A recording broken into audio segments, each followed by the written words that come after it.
আম খাচ্ছি না, এগুলো মাখন খাচ্ছি আমি।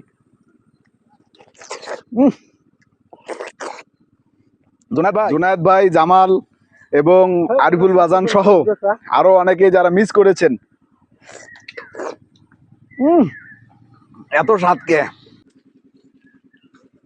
আলহামদুলিল্লাহ, সুম্মা আলহামদুলিল্লাহ। দেখেন কিভাবে খাচ্ছে, মনে হয় জীবনে আম খায় নাই।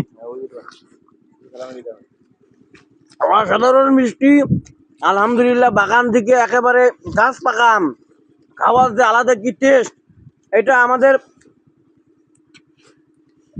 200 কিলোমিটার জার্নি করার সকল কষ্ট একটা কামড়েই আলহামদুলিল্লাহ সব মিটে যাবে। আসসালামু আলাইকুম ওয়া রাহমাতুল্লাহি ওয়া বারাকাতুহু। সম্মানিত দর্শক, এই মুহূর্তে আমরা রয়েছি নওগাঁর একটি উপজেলায়। আমরা সাপাহারের দিকে যাচ্ছি। যে অত্র এলাকায় আমের জন্য একদম বিখ্যাত, প্রচুর পরিমাণ আম এই এলাকায় হয়ে থাকে এবং ব্যাপক কয়েকটি জাত রয়েছে এই আমের, যেমন ল্যাংড়া এবং আমখিস্যা, বাড়িফোর সহ কয়েকটি জাতের আম এখানে রয়েছে। যথেষ্ট পরিমাণে ফলন হয়ে থাকে আলহামদুলিল্লাহ। আপনারা সকলে জানেন যে আমরা 4 জন ব্যক্তি সুদূর কুড়িগ্রাম থেকে আমরা বাইক নিয়ে বাইক সফরে আমরা আম খাওয়ার উদ্দেশ্যেই চাঁপাই নবাবগঞ্জ এবং নওগাঁতে আমরা চলে আসছি।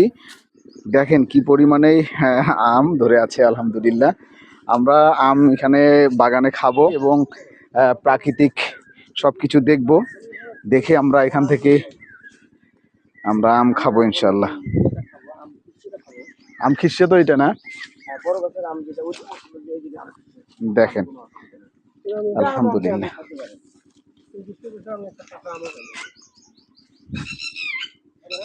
সম্মানিত দর্শক, এখানে আপনাদেরকে একটা বিষয় সতর্ক বার্তা হিসেবে আমি দিচ্ছি। এখানে আমাদেরকে যেটা সতর্ক বার্তা হিসেবে জানিয়ে দেওয়া হলো, ভাইয়েরা বলল যে আপনারা সন্ধ্যার আগেই এলাকা ত্যাগ করবেন।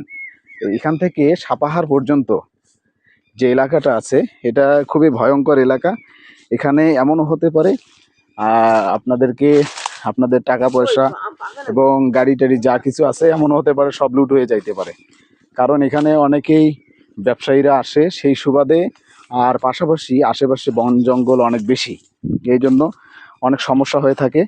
আপনারা যদি কেউ আসেন তাহলে অবশ্যই বিষয়টা খেয়াল রাখবেন। যেদিকেই তাকাই শুধু আম আর আম, প্রত্যেক বাড়ির বাহির আঙ্গিনায় এবং বিভিন্ন জায়গাগুলোতে